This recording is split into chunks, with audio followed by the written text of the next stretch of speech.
Hey guys, what's happening? I don't know about you, but I'm at one of those spots in my workbench life where I'm just at a little bit of a lull. I'm a little bored, and so today I decided to make a video and just ramble on about some things. I've been working on the Revell 132nd Piper Super Cub, and it's coming along. I've got all my paint laid down for the fuselage and the wings, and feel pretty good about it. It's got some issues. Not as happy with a couple of things as I would like to be, but that's the way it goes, right? But that kit is schizophrenic, and my motivation for working on it ebbs and flows, and it's at a little bit of an ebb right now. So, anyway, I am still waiting on my next project to show up, and that's going to be the Tamiya 48th ME262. And who knows when I'm actually going to have that. I really screwed up on that deal. I ordered it from Amazon, as I have most of my stuff, but I wasn't paying attention. I thought it was domestic, but found out like a week or two later that it was coming from Japan, and apparently won't arrive until the end of June, which is like 6 weeks from now. So screwed up on that deal, decided I couldn't wait, went to Sprue Brothers this morning and ordered another one for 10 or 12 bucks more. But I also got the canopy mask that I had been unable to locate. But, of course, for whatever reason, the Edward photo etch detail kit for that model is out of stock, like all over the world. So who knows? It's like a conspiracy against me building a Tamiya ME262, I guess. So in the meantime, I've been doing something else that I've been wanting to do, and that is get another bench mule and do some work with painting that I've been trying to learn. There's this dude that I see on Facebook a lot. His name is Dr. Bara Karolyi. I don't know if I'm pronouncing that correctly, but he's from somewhere in Eastern Europe, and the dude is just an artist. I mean, his work is amazing. And he puts all this stuff on Facebook in the form of picture tutorials, and so I've been trying to learn and just experiment and see what I can figure out, and that's been timely because I got this set of Hataka late war Luftwaffe camo colors that Paul reviewed. And that's been pretty good, although there is one thing that's definitely weird, and that is the RLM 83. Not only does it not match the color on the box, as you'll see, because it's the one right there in the middle. It's a pretty solid dark green, right? Yeah, well, this is what's in the bottle. It looks like antifreeze. So I don't know what's up with that. I found out by asking around that there is not only much controversy about RLM colors, but RLM 83 in particular. Some people say it's blue, some people say it's green, some people say it didn't ever get used at all.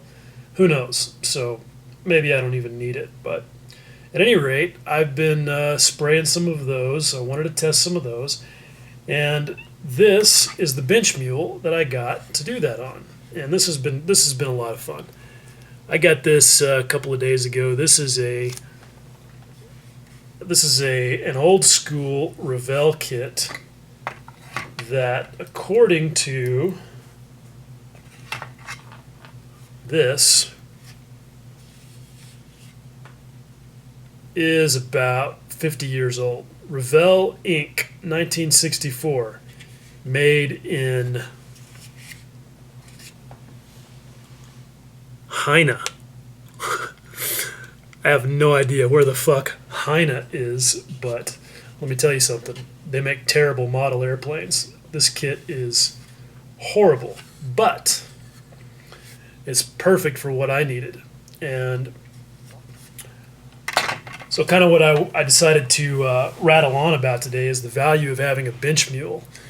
If you guys watch some of my other videos, you know that I had this one where I was testing my decals for the Red Bull Mustang. I gotta say, this is like, I think, one of the smartest things that I'll do all year. This thing was $15 from Amazon, and I spent like 2 days putting it together. And I can paint it and repaint it as many times as I want to, as a way of practicing. And I know that some people may think, why would you just do scratch work on a practice kit? And I think it's a simple answer. I mean, you want to get better at something, what do? You practice, right? And I would much rather do it in a completely pressure-free situation like this, where it doesn't matter if I fail, than doing it on a real kit where I've got the stress of, is it gonna turn out right? Is it gonna look good? And so I think this is a good strategy, and I strongly encourage you to follow suit.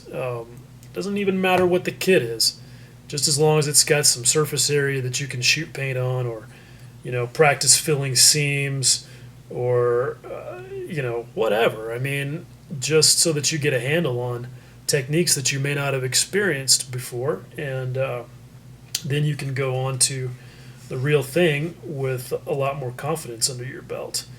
I'm pretty happy with what's been going on here. I've been specifically trying to figure out some pre-shading stuff. I'm not a huge fan of the basic, formula of laying out a grid of pre-shaded lines that follows all of the panel lines on an aircraft. I don't think that that's particularly reflective of real life. And I get that it makes the model look more interesting, and that's cool. I mean, if that's what you want to do, that's awesome. It's like anything. It's like the HDR photography craze that swept through that sector, over the last 5 years. You can make it beautiful, or you can overdo it. I mean, it's that way with any artistic technique, and you just have to find out what works for you. But for me, I've decided that I'm going to do some of it, but I don't want that heavily shaded panel line look. And what I've been trying to figure out is ways to sort of create the look of splotchy paint that's been sun faded and walked on and kicked and scuffed, the way that an aircraft on the front lines of World War II would have been. And that's where Dr. Caroli's tutorials have really come in handy. So I don't know if you'll be able to see this very well or not. It's a pretty subtle effect, but if you look at that wing, you can kind of see what I've got going on there. That's a lot of splotchy pre-shading and some very light layers of paint over the top of it. And I've gone ahead and gone through the process all the way up to now. It's got actually some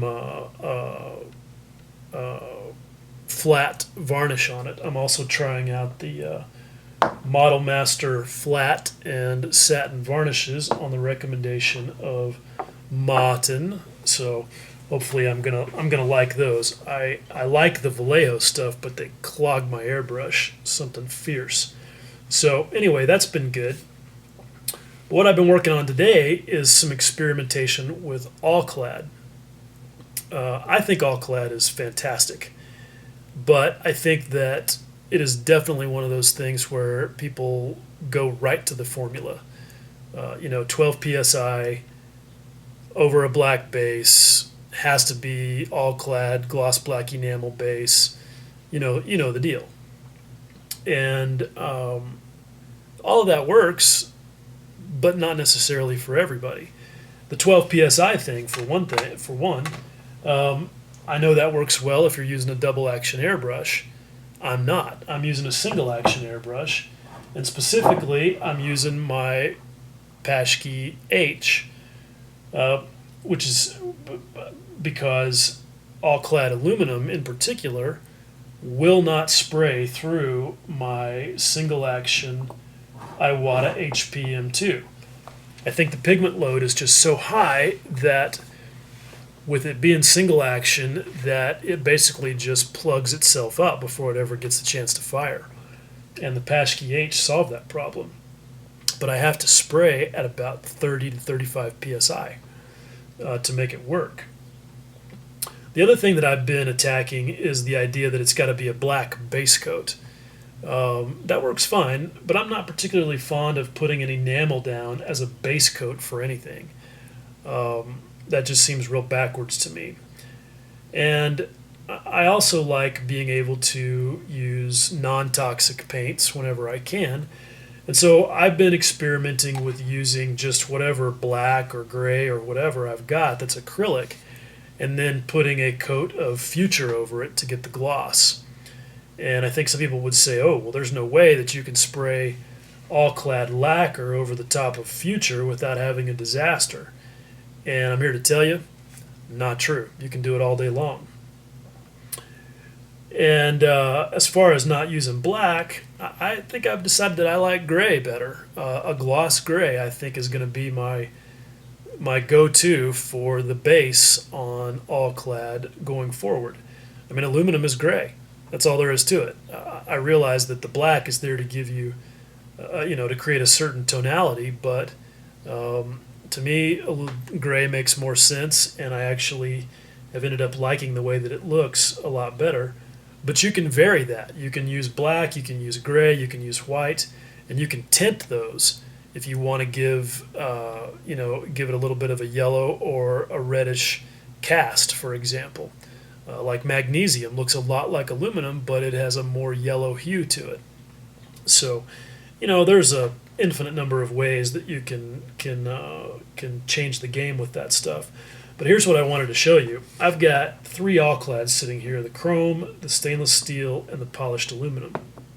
And I did the same pre-shading strategy here on the bottom of this little P40, and you can see it right there. Where basically what I've done is I have used another new thing that I totally love, and that is the Badger Stynylrez primer. And it comes in gray, black, and white. You get a 3-color pack. And so I've been using the gray and the black and the white to do pre-shading with. And so what you see there is the gray Stynylrez with white that's been thinned to like a 3-to-1 ratio and applied with a sponge to create that splotchy look. Some of it is sprayed on, actually sprayed through a mesh kind of a thing, but most of it is just dabbed on there with a sponge to give that random splotchiness, and done in a couple of different ways to give some variety to the frequency and the amplitude, if you will, of the splotches. And again, I don't know if you're going to be able to see it because it's a pretty subtle effect, but what I'm after is the splotchy look that aluminum skinned aircraft have. And if you take a look, especially on this side, this is the polished aluminum. I'll try to change the angle enough here that you can see it. But if you look there, you can maybe see how it's got that sort of splotchiness going on. I'll put it in there close and maybe you can see it. Yeah, I think it's showing up a little bit there. So, is that realistic or not? I'll be curious to know if you guys think so. I think it's at least as realistic as just straight silver. And from where I'm sitting, I like it. I think the effect is pretty good. I think that it's going to be a matter of sort of fine-tuning the size and the shape and the placement of the splotches, but as a proof of concept, I think it works. And I think my little bench mule here has been invaluable in coming to that conclusion. So anyway, that's what's happening. And that's why I decided to sit down and make this video. And I realized that I have now been running my mouth for like 15 minutes. And that's more than enough. So I'm going to sign off. But hopefully this spew of random stuff is interesting and useful. I don't know. You know, it's how I've learned a lot of the things that I've learned just by watching these random videos. So anyway, hopefully this will interest you and inspire you to try some experiments of your own. You know, don't be afraid to break some rules and just try things. They're just models. They're just pieces of plastic, and you can always get another one. You can always start over. So get out there and try some things. All right? Thanks for hanging out. Much love.